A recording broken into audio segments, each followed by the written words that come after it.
Join Marty Johnson, the holistic health practitioner and founder of Total Health Nutrition Center in Menominee Falls, Wisconsin, as he delivers these podcasts to enlighten you and give you hope that there are health solutions to conditions that seem difficult to resolve, or even better answers than a medical approach of prescribing a chemical drug, which most times is nothing more than a Band-Aid fix, rather than getting to the root cause of your problem. The mission of the Total Health podcast is to provide the education and support that will lead to transforming people's healths so they can live a much more efficient, productive, and happier life the way God intended it to be. Join him now for his latest podcast.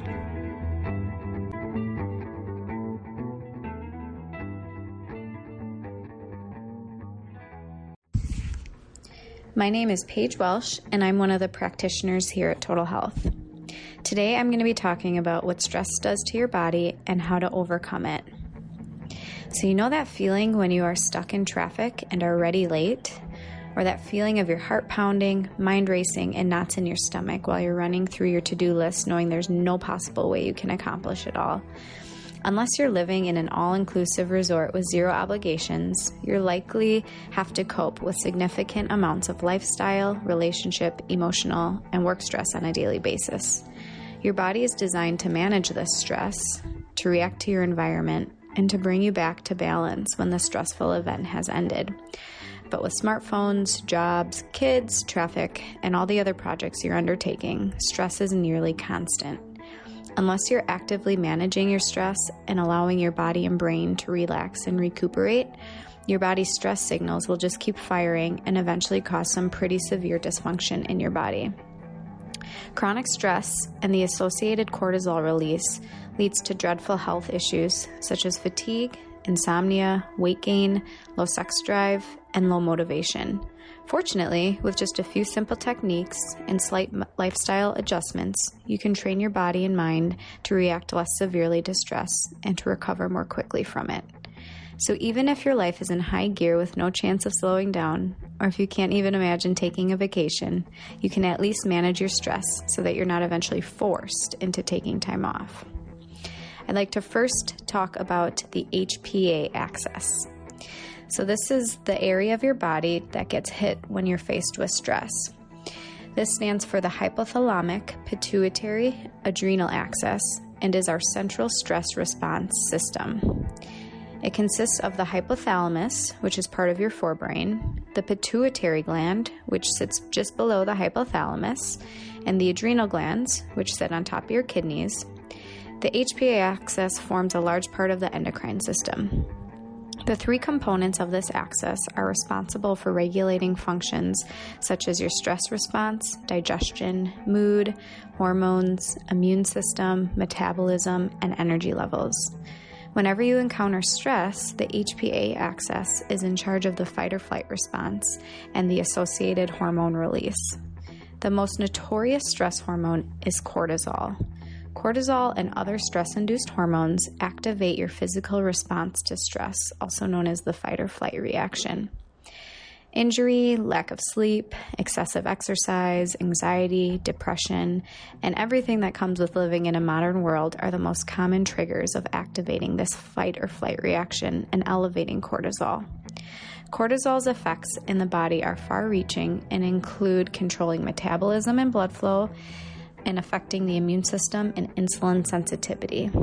During acute stress, cortisol inhibits non-essential functions in the body to preserve those necessary for escaping danger. Acute and chronic stresses both depress immune function, protein synthesis, the formation of muscle, bone, and collagen, kidney function, and reproductive functions. In healthy, low-stress individuals, adjustments of the HPA axis occur in a balanced manner. The stress response feedback loop is comprised of a system of checks and balances, one component inhibiting the function of another when it is necessary. The explanation for the negative effects of chronic stress lies in its impact on the balance and optimal function of the hypothalamus, pituitary, and adrenal glands. The resulting chronically high cortisol can lead to sleep disorders, hormonal imbalance, weight gain, anxiety, high blood pressure, a puffy face, acne, suppressed immune function, and so much more. So a lot of individuals tend to overwork their body, and that contributes to putting stress on the body. So overworking isn't something that just athletes do. You run the risk of overworking your body, even if you're just an average gym goer after a long day of work, or just by doing too much and saying yes to too many commitments. Pair this with undernourishing your body or nourishing your body with the wrong inflammatory foods and not sleeping enough, you're sure to experience HPA axis deregulation and chronically high cortisol levels. Some common signs and symptoms of overworking your body include being unable to fall asleep and or stay asleep, exercise malaise or the feeling of being more tired after exercise, not ever feeling fully recovered, constant achy joints and limbs, ligament lax, lowered immunity or getting sick frequently, irritability, mood swings, and food sensitivities. Does any of that sound familiar? Many individuals find it hard to pay attention to what their bodies are so desperately trying to tell them, rest. However, when you stop constantly pushing your body to its limit, your body can heal and balance your hormones again.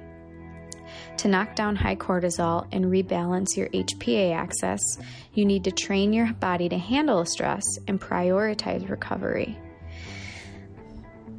So some of the techniques to lower stress and fix the HPA axis dysfunction include reducing inflammation. Not only is chronic inflammation unhealthy, but it is also a root cause of most modern diseases. When we have spikes in cortisol, we fail to properly downregulate inflammation, predisposing us to health conditions such as autoimmune disease, cardiovascular disease, obesity, metabolic syndrome, and type 2 diabetes. Just like lowering cortisol is essential to our health, lowering inflammation is as well. There are plenty of anti-inflammatory strategies, such as increasing omega-3 fatty acids, such as with foods that comprise of wild-caught fish, flax seeds, grass-fed meats, sardines, and walnuts, intermittent fasting, high-intensity interval training, improving your sleep quality, enhancing gut health, increasing antioxidants, getting rid of toxic body care and cleaning products, drinking enough filtered water that's free of chemicals, metals, and drug byproducts, eating more probiotic-rich foods such as sauerkraut, fermented pickles, coconut milk kefir, grass-fed yogurt, and kimchi, using essential oils such as cinnamon, lavender, chamomile, frankincense, rosemary, and ginger, laughing, singing, listening to music, and enhancing the vagal nerve tone. The vagus nerve is the longest and largest nerve in your body and is the main controller of your parasympathetic nervous system. That's the rest and digest part of your autonomic nervous system. Stimulating the vagus nerve is important in being able to handle stress. So the vagus nerve reaches your brain, neck, ears, tongue, gut, heart, liver, gallbladder, pancreas, lungs, kidneys, spleen, and your fertility organs. And the vagus nerve controls many functions such as anxiety, depression, stomach acidity, digestive motility, heart rate, inflammation, taste, satiety after a meal, and blood pressure. A decreased vagal nerve tone has been shown to increase cortisol, pro-inflammatory cytokines, fasting glucose, and hemoglobin A1C levels. Vagus nerve stimulation is crucial to healing a dysfunctional HPA axis and nervous system. Various ways to improve your vagal nerve tone include exposure to cold, yoga, prayer, exercising, fasting, oxytocin production, which you can get this by hugging, cuddling, petting a dog, giving a gift, helping others, and laughing, getting acupuncture, chewing gum that's sugar-free and artificial sweetener-free, massage therapy, sleeping on your right side, and supplementing with nutrients you are deficient in. Breath. Breathing properly is huge for handling stress and is one of the most powerful and cheapest ways to lower cortisol and conquer stress. However, many of us are breathing the wrong way, which sets us up for problems with metabolism, blood pH, core function, and how much blood is getting to the muscles and the brain, which allows cortisol to stay elevated. Some common signs of dysfunctional breathing include inhaling with your chest. So if you notice that the first thing to move when you take a deep breath is your chest, this is a sign your breath is shallow or that you are breathing from your upper chest. If your trunk doesn't widen, so place the hands on your side of your rib cage and take note. Your hand should move to the side about 1.5 to 2 inches as your trunk widens. Mouth breathing. So unless you have congestion or a sinus infection, you should be breathing through your nose. Breathing through your nose releases nitric oxide to be carried to your lungs to maintain homeostasis or balance in your body. Tight shoulders and upper neck, chest muscles. Tension in these areas can be a sign of shallow or stressed breathing. Frequent yawning. Frequent sighing and yawning is a sign that your body is not receiving enough oxygen. A high resting breath rate.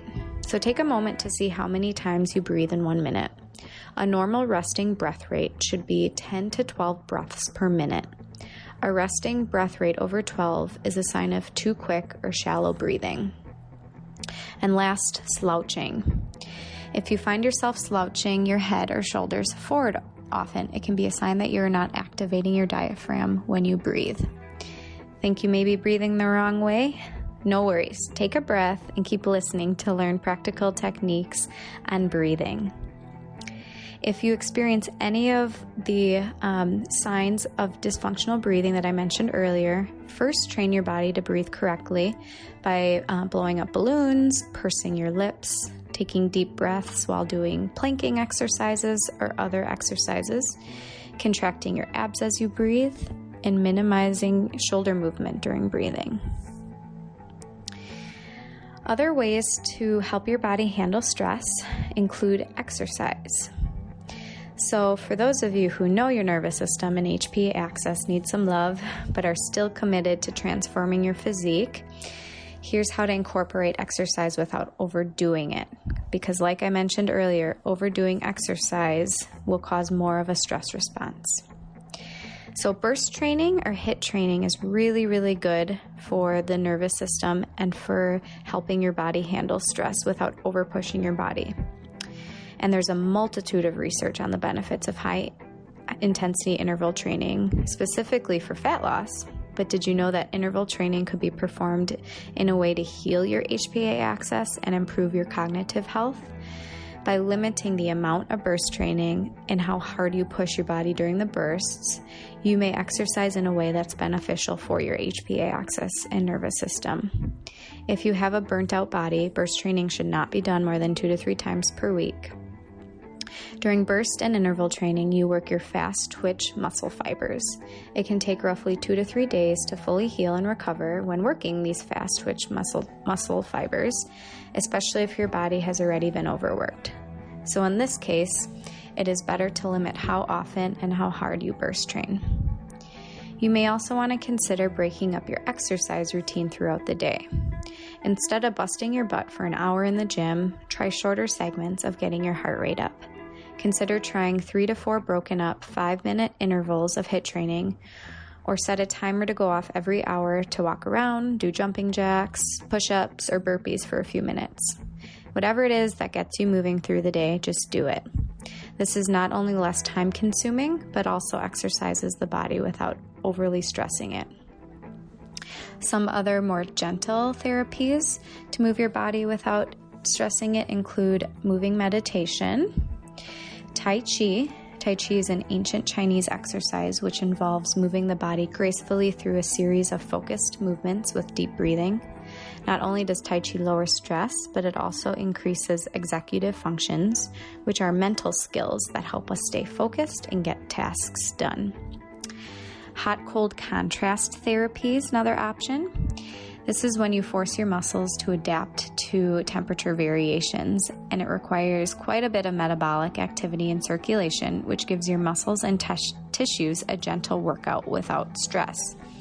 Hot-cold contrast is also used to reduce muscle strength loss, reduce inflammation, and help with rest and recovery. Another exercise is rebounding. So bring back some nostalgia and get a workout in at the same time by rebounding. Rebounding, or jumping on a trampoline, can benefit your health in numerous ways, such as improving your lymphatic system and cardiovascular system, helping with balance and strength, improving your cholesterol and insulin resistance, and is very easy on your joints. You can also mimic rebounding by standing on the balls of your feet and bouncing your body up and down. Last, there is a scientifically proven 7-minute full body workout that can be done anywhere that's really good without taxing your body. Please find this article that goes along with this podcast for a link for that 7-minute full body workout. So, if you apply several of these techniques every day, you will begin to banish stress, kiss high cortisol goodbye, and allow your body to recover optimally. By focusing on your breath, avoiding excessive exercise, shutting down inflammation, and improving sleep, you now know how to bring your nervous system and HPA axis back to great health. Thanks for joining us today on the Total Health Podcast. If you'd like more information about how Total Health can transform your health, check them out. They would love to set up a free consultation with you over the phone. Call them at 262-251-2929 to make that appointment. Otherwise, you can check them out on the web at www.totalhealthinc.com.